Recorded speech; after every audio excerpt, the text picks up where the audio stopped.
할렐루야. 하나님 영광 받으신 줄 믿습니다. 오늘 예배하러 나온 여러분들에게 하나님의 놀라운 은총과 복이 삶과 가정과 기업 위에 충만할 수 있기를 축복합니다. 오늘 우리 함께 은혜 받고자 하는 말씀의 제목이 박수가 터져 나오는 가르침, 이런 제목으로 함께 은혜를 나누겠습니다. 소외되고 굶주리고 상처받고 아파하는 자들에게 늘 관심을 가진 한 인물이 있었어요. 저들에게 어떻게 하면 배고픔을 좀 면하게 할까, 고통 속에서 아픔 속에서 헤어나오게 할까 고심하던 자가 드디어 한 종파를 창단하게 되지요. 그 종파가 구세군이에요. 이 구세군을 창설한 사람이 윌리엄 부스 대장, 자기는 대장이라는 호칭을 가졌어요. 이 윌리엄 부스 대장이 참 많은 소외되고 아파하는 심령들을 살려내는 것을 보고 감동받은 자가 많았겠죠. 어느 날 신문 기자가 이 윌리엄 부스에게 찾아와서 이런 질문을 해요. 미래와 말세가 되면 어떤 위험이 있겠습니까? 미래와 말세가 되면 어떤 위험이 있겠냐, 이런 질문 앞에 답했던 게 오늘날 그대로 적중되는 것 같아 소름이 끼칠 정도지요. 종교는 있을 거다. 그런데 하나님의 말씀은 사라질 거다. 기독교는 존재할 거다. 그러나 그리스도가 없을 거다. 속죄는 있을 것이지만 거듭남은 없을 거다. 윤리 도덕은 있겠지만 하나님에 대한 두려움과 경외심은 사라질 거다. 천당은 있겠지만 지옥이 없다 말할 거다. 1829년부터 1912년간 살았던, 그리고 1852년에 목사가 되어서 많은 나라에 선한 영향력을 끼쳤던 윌리엄 부스의 말이었어요. 그런데 오늘날 100년이 훌쩍 지난 이때에 이 말들이 적중되고 있는 모습에 소름 끼치지요. 종교들은 얼마나 많은지 몰라요. 교회당들은 얼마나 많은지 모르는데 하나님의 말씀은 그들에게 사라진 지가 오래됐어요. 기독교는 여전히 존재하고 있는데 기독교를 세운, 피로 값주고 세우신 그리스도가 우리의 삶을 여전히 인도하고 있는가 자문해 봐야지요. 끊임없이 한 주간 지은 죄의 속죄는 끊임없이 우리에게 있는데 그 속죄함을 받은 자가 거듭나서 중생에서 새 생명으로 새 삶을 살아가는 자들을 보기가 얼마나 어려운지요. 윤리도덕은 끊임없이 강조하는데 하나님에 대한 경외심, 하나님에 대한 두려움은 우리에게 흔적조차 없는 시대를 살아가고 있지요. 하나님 나라, 천당은 끊임없이 선포되는데 그렇게 살면 지옥가, 지옥에 대한 말들은 어느새 자취를 감춰버렸어요. 안타까운 현실을 우리는 살아가고 있죠. 지옥가는 영혼들을 불쌍히 여기신 하나님이 인간의 몸을 입고 이 땅에 오셨어요. 그분이 예수 그리스도 성자 하나님이시죠. 그분은 공생애를 시작하기 전에 가장 먼저 세상 사람들에게 보이시려고 제사함을 받는 세례 요한으로부터 세례를 받으셨어요. 받으시고 성령 하나님께 이끌려서 강야로 들어가셔서 사탄 마귀에게 시험을 받으시지요. 능히 이겨내셨어요. 이 일을 마치신 주님은 드디어 제자들을 부르기 시작하시지요. 제자들을 부르셔서 드디어 천국 복음을 전하기 시작하셨어요. 하나님의 말씀을 가르치고 천국 복음을 전파하시고 모든 약한 것과 병자들을 고치기 시작하셨지요. 그러자 이 소문이 온 수리아에 퍼지게 됐어요. 그러자 모든 앓는 자들이 예수님을 향해 나오기 시작했고, 각종 병에 걸려서 고통받는 자들이 예수님께 나오기 시작했고, 귀신 들린 자, 간질하는 자, 중풍병자, 얼마나 많은 무리가 주님을 따르든지요. 주님이 가는 곳곳마다 수많은 무리가 주님을 따랐어요. 그때 주님이 한 산에 오르시게 되지요. 우리가 말하는 팔복산, 산에 오르시자 수많은 무리가 예수님 앞에 나왔어요. 그때 예수님이 드디어 산상수훈, 산상보훈을 말씀하기 시작하셔요. 마태복음 5장, 6장, 7장에 대해서 끊임없이 예수님이 말씀하셨어요. 이제 오늘 본문이 그 말씀을 마치시자 오늘 본문이 이렇게 시작합니다. 예수께서 이 말씀을 마치심에 무리들이 그의 가르치심에 놀라니, 이렇게 말씀해요. 예수님께서 산상보훈의 말씀을 마치시자 무리들이 예수님의 가르치심에 놀랐다, 그렇게 성경은 기록하고 있어요. 이 놀랐다라는 헬라 말이 에크플레소라는 단어를 썼는데, 너무 충격을 받아서 깜짝 놀라서, 놀라는 것으로 그치는 것이 너무 기뻐서 충격에 빠진 상태, 그런 뜻이에요. 놀라서, 기뻐서 충격에 빠진 상태, 이런 상태를 정확하게 추적한 한 분이 계세요.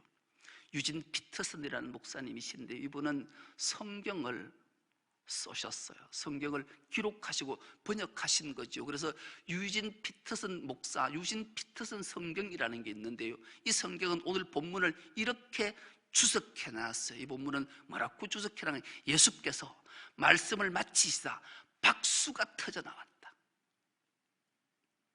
그래서 오늘 말씀의 제목을 박수가 터져 나오는 가르침으로 정한 게 이 말씀을 가지고 왔어요. 예수님의 놀라운 가르침 앞에 무리들이 예수님의 가르침을 받자 자기도 모르게 너무 놀라서, 너무 기뻐서 벌떡 일어나 박수를 쳤다라는 거예요. 그렇다면 왜 무리들이 예수님의 가르치심에 놀라서 기뻐서 벌떡 일어나 박수를 쳤는가? 그 이유가 29절로 밝혀주는데요, 29절에 이렇게 말씀합니다. 이는 그 가르치시는 것이 권위 있는 자와 같고 그들의 서기관들과 같지 아니함일러라, 이렇게 말씀해요. 예수님의 가르치심이 권위가 있었다라는 거예요. 서기관들이 가르침과 달랐다, 성경은 이렇게 말씀해요. 그럼 권위라는 게 뭔가? 권위는 국어사전에 이렇게 정리하고 있습니다. 다른 사람을 통솔하여 이끄는 힘. 예수님의 권위는 모든 무리들을, 모든 사람들을 통솔하여 이끌어내는 힘이 예수님께 있었다라는 거예요. 그렇다면 서기관들은 왜 이 권위가 없었을까요? 이 당시 서기관들은 요즘으로 말하면 법률 전무가, 판검사예요. 그런데 더 나아가 하나님 말씀을 잘 가르치는 신학대학 교수와 같은 위치, 법률 전문가와 말씀 전문가 합친 게 서기관들의 역할이었어요. 그래서 서기관들이 끊임없이 하나님의 말씀을, 법률을 가르쳤던 사람들이었어요. 근데 그들은 외형적 권위를 말했고 예수님은 내적 권위를 말씀했던 거죠. 오늘날 우리의 삶은 어떤가? 우리는 어떤 모습이었을까요? 권위하면 여러분들은 어떻게 생각하시는가요? 권위는 내 스스로가 세우는 것이 아니라 누군가가 세워줘야 되잖아요. 누군가 저 사람 말씀을 들어보고 삶을 보면 따라가야지, 통솔을 받아야 돼, 그렇게 자발적으로 생겨나야 되는 건 아닌가요? 그런데 많은 사람들이 이 권위에 대해서 그 당시나 지금이나 여전히 오해하는 경우들이 되게 많지요. 대표적인 인물로 권위의 오해를 받았던 인물 하나가 사도 바울이었어요. 권위에 대해서 끊임없이 사람들에게 권위를 인정받지 못했던 사도 바울이 있었죠. 왜냐하면 사도 바울은 외적으로 너무 형편없는 모습을 가진 자였기 때문에 그런 거예요. 그는 가장 먼저는 아주 외모도 못생겼을 뿐만 아니라 아주 왜소했어요. 그리고 말을 더듬었어요. 설교 한 편을 들으려면 사람들이 너무 힘들었어요. 무슨 말을 저렇게 하냐 할 정도로. 그런데 얼굴을 외모를 탁 보면 눈에 안지를 늘 달고 있어서 눈곱이 주렁주렁 달려있고 눈은 충혈되어 있으니 쳐다보려도 쳐다볼 수가 없는 거예요. 말은 눈으로 탄다는데 간질까지 있어서 설교 중에 거품을 물고 쓰러지기도 하니 어떻게 그의 통솔 그 근위 앞에 따를 수 있었겠냐고. 오히려 앉아서 하나님 말씀 법률을 듣는 자들은 불안한 거예요. 언제 제가 또 넘어질까? 도대체 제가 전하고자 하는 말이 뭐지? 그렇으니 늘 사람들로부터 업신여김을 받는 대명사 하면 바울이었던 거죠. 그런데 놀랍게도 이 바울을 갈라디아 교회 교인들은 업신여기지 않아서 너무 감격했던 바울이 기록했을 정도의 갈라디아서 4장 14절은 이 말씀이 기록되어져 있는데 너희를 시험하는 것이 내 육체에 있어되 육신의 문제 때문에 늘 업신여김을 받고 근위가 없었는데 이것을 너희가 업신여기지도 않았다. 이 갈라디아 교인들이 유일하게 수많은 교인들은 다 업신여겼는데 갈라디아 교인들은 사도 바울을 업신여기지 않아서 너무 감격해서 성경에 기록할 정도였다니까요. 군이라는 게 삶을 얼마나 사람을 바보 만들기도 하고 존경받기도 하게 하는지 몰라요. 사다하다 안 돼서 사도 바울은 너희들이 왜 나를 이렇게 업신여기냐, 내가 그렇게 권위 없어 보이고 형편없어 보이더냐, 나는 이런 사람이었어 하고 빌립보서 3장 5절로 자기 자신을 드러내기도 해요.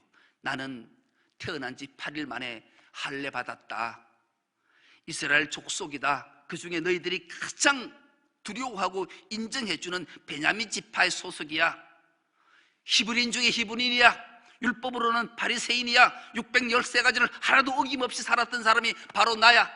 내가 대표적인 인물이야. 이럴 정도로 자신을 드러내는 것조차 주저함 없이 했던 인물이 바울이었어요. 왜요? 그에게 권위가 뭔지를 교인들이 몰랐기 때문에 그래요. 오늘날도 여전히 그렇잖아요. 예수님은 두말할 것도 없죠. 예수님의 모습은 이사야 53장 2절로 예수님의 모습을 이렇게 설명하고 있어요. 그는 주 앞에서 자라나기를 연한 순 같고 마른 땅에서 나온 뿌리 같아서 고운 모양도 없고 풍채도 없은즉 우리가 보기에 흠모할 만한 아름다운 것이 없도다. 예수님의 외적 모습이셨어요. 우리는 간혹 예수님의 초상화를 보면 아주 인자한 표정에 너무 잘생긴 청년이 있는데 전혀 그렇지 않아요. 그건 인간들이 만들어낸 거예요. 종교에서 만들어낸 거예요. 예수님은 연한 순같이 하늘 툭 건드리면 툭 쓰러질 것 같은 말라깽이에다가 아무리 봐도 풍채도 없고 아무리 생각해도 흠모할 만한 것이 아무것도 없는 그런 존재가 예수님이셨어요. 이런 예수님의 모습. 그런데 이 예수님이 가르치는 모습들을 보니까 놀라운 거예요. 그래서 대제사장과 서기관들이 예수님께 이런 말씀을 하는 내용이 마태복음 21장 23절에 기록이 되어 있는데요. 예수께서 성전에 들어가 가르치실새 대제사장들과 백성의 장로들이 나와 내가 무슨 권위로 이런 일을 하느냐, 누가 이 권위를 내게 줬냐, 이 권위의 문제에 대해서 예수님께 말씀을 하시지요. 이런 것을 보면 권위는 외적에서 나오는 것이 아니라 내적에서 나오는 것임을 알게 되죠. 그렇다면 예수님의 권위가 어디서 나왔을까요? 요한복음 7장의 내용들을 쭉 살펴보면 그래, 예수님께서 성전에서 가르치기 시작해요. 많은 백성들에게, 유대인들에게, 야, 너 나 알지? 나 스스로 이 땅에 온 사람 아니야. 하나님이 보내셔서 왔어. 내가 바로 그리스도야. 그렇게 가르치기 시작하자 사람들이 듣다가, 야, 저분이 하나님의 아들이고 그리스도라고? 말이 되냐? 저는 갈릴리 사람 아니냐? 갈릴리에서 뭔 선한 것이 나와서 그리스도가 된단 말이냐? 한편으로 야, 이 사람아, 그래도 들어보니까 이런 권위 있는 분이 어디 있냐, 이분이 그리스도 맞지 않냐, 이런 논쟁을 막 했을 정도예요. 그러자 대제사장들이, 장로들이 자기 아랫사람을 보내서 야, 나라를, 성전을 어차피는 저 예수를 잡아와라.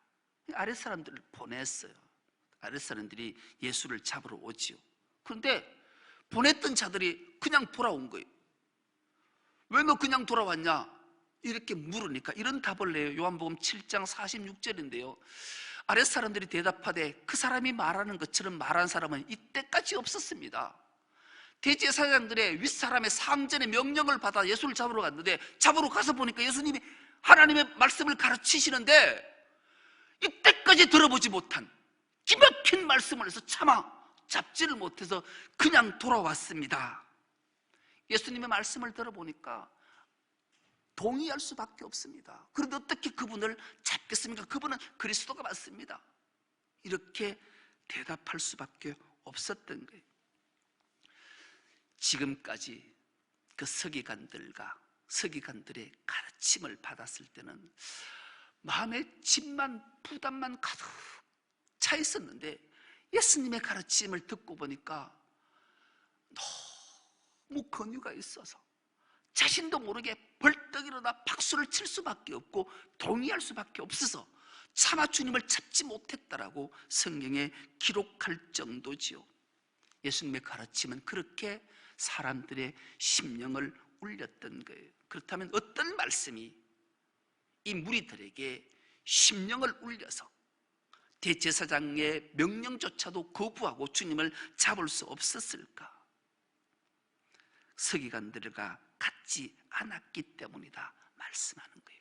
그렇다면 예수님이 가르치신 것을 무엇을 가르치셨길래 이렇게 이들이 그 권위 앞에 무너지고 자신도 모르게 놀라서 벌떡 일어나 박수를 칠 수밖에 없었을까?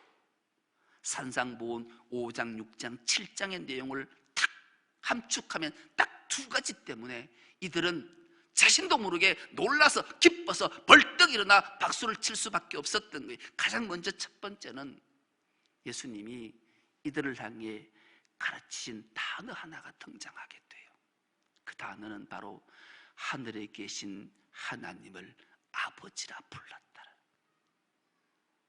여러분, 이 말이 여러분들은 매일처럼 기도할 때마다 하나님 아버지, 우리 아버지를 늘 불렀으니까, 별 습관처럼 불렀으니까 하늘에 계신 하나님이 내 아버지야 이렇게 고백하지만, 이 당시 무리들에게는 아버지라는 호칭이 너무 놀라웠던 거예요. 왜냐하면 이들이 갈릴리 사람들이었기 때문에 그래요.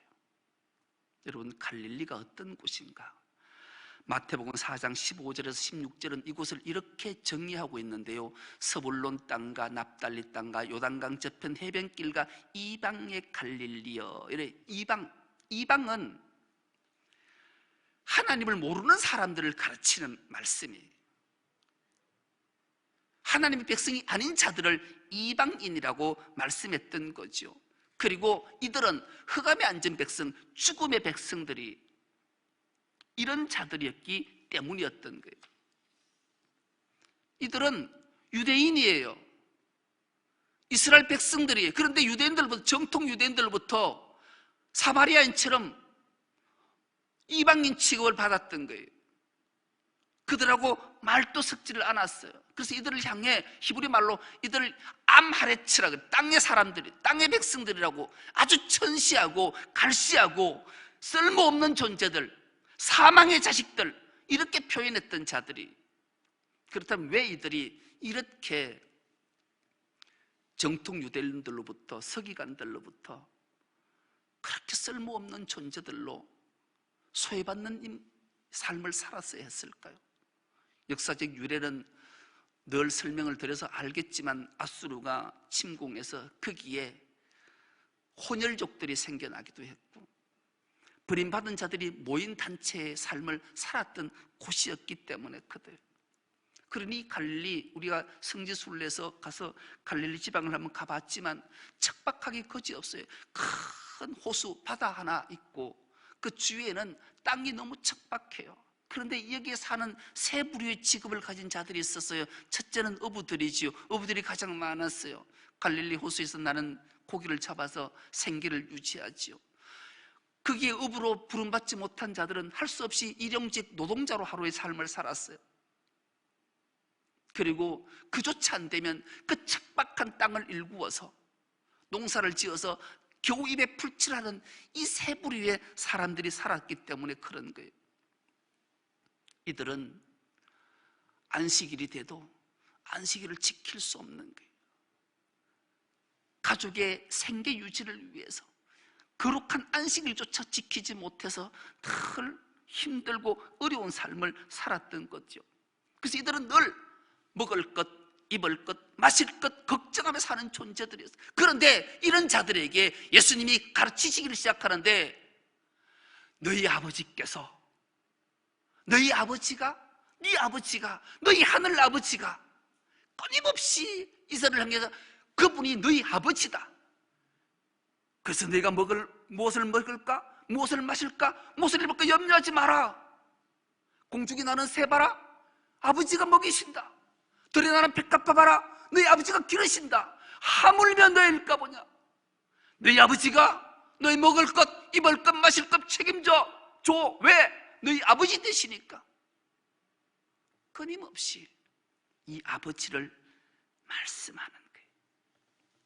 여러분, 이 가르침을 받았던 자가 얼마나 놀랐을까요? 얼마나 기뻤을까요? 그렇게 자신도 모르게 벌떡 일어나 박수를 쳤던 거예요. 이때까지 서기관들의 가르침은 그렇던 거예요. 하늘 아버지는 거룩하신 분이다. 하나님 말씀인 율법을 잘 지키는 자들을 상 주시는 분이 하나님이시다. 더 나아가 하나님 말씀에 불순종하는 자는 반드시 벌을 하시는 분이시다. 말씀에 어긋나면 내치시는 분이 하나님이시다. 그러므로 너희는 613가지 이 율법을 반드시 지켜야 된다.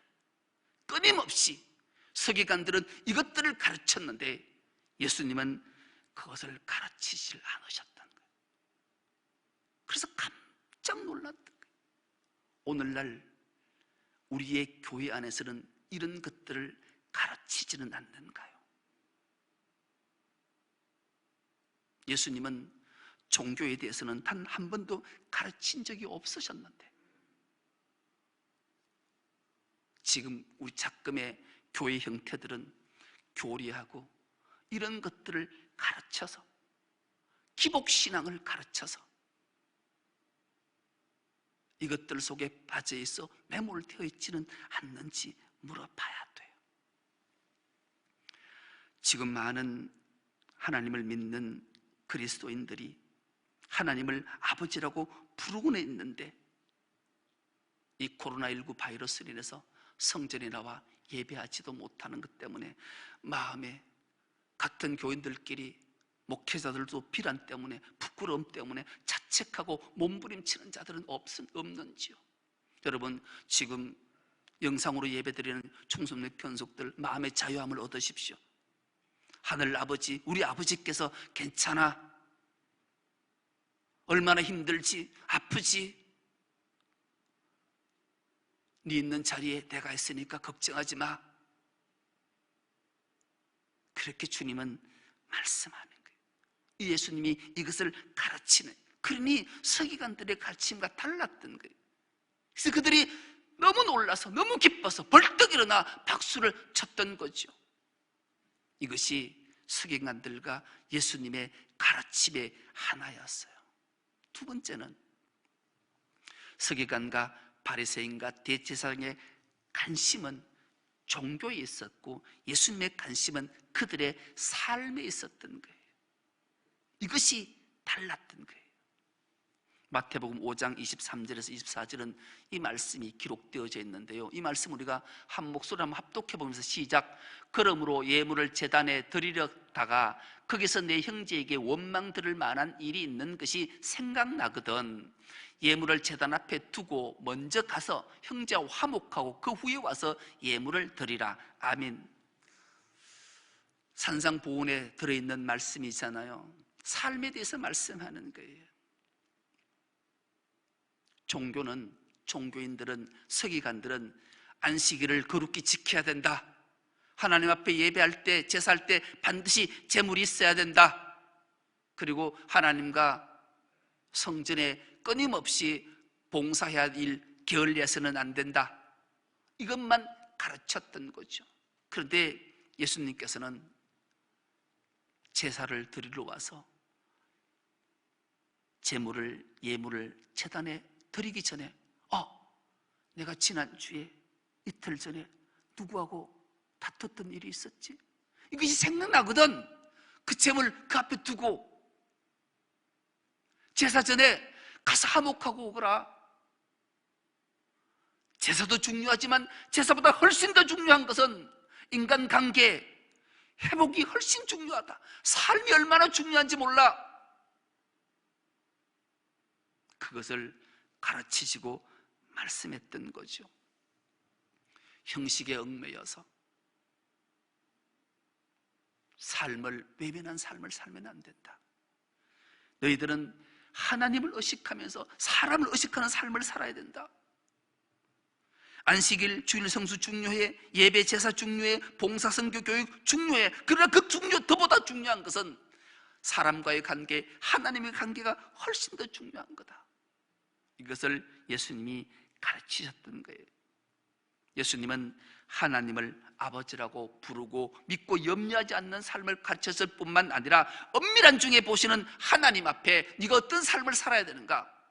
사람의 눈을 다 속일 수 있어도 하나님의 눈만큼은 속일 수 없기에 네 삶이 내 앞에서, 사람 앞에서 좀 정직하고 진실한 삶을 살아내는 것이 가장 중요한 거다. 그리고 이웃과 형제들을 함부로 대하지 않는 거야. 하나님 앞에 진실한 삶을 살아야 돼. 착한 행실로 하나님께 영광 돌리는 삶을 사는 것이 하나님을 아버지라 부르는 너의 삶의 모습이 되어야 한다. 이것 예수님이 가르치셨던 거예요. 그리고 네가 대접받고 싶거나 그래 먼저 대접하는 자가 돼. 이것이 삶이야. 이게 그리스도의 삶이란다. 하늘 아버지를 부르는 자들의 삶이 이런 모습이야 돼. 이것 예수님이 가르치신 거예요. 그래서 이들은 깜짝 놀랐어. 그리고 너무 기뻤어요. 멸율법을 지키지 못해 마음 졸이며 부끄러워 산을 향해 고개 들지 못하는 그런 좌절감 속에 살던 그들에게 예수님의 가르침은 너무나 놀라서, 너무나 기뻐서 자신도 모르게 벌떡 일어나 박수를 쳤던 거예요. 여러분, 오늘 또 우리는 이런 모습을 가져야 되지 않을까요? 종교라는 틀에 갇혀서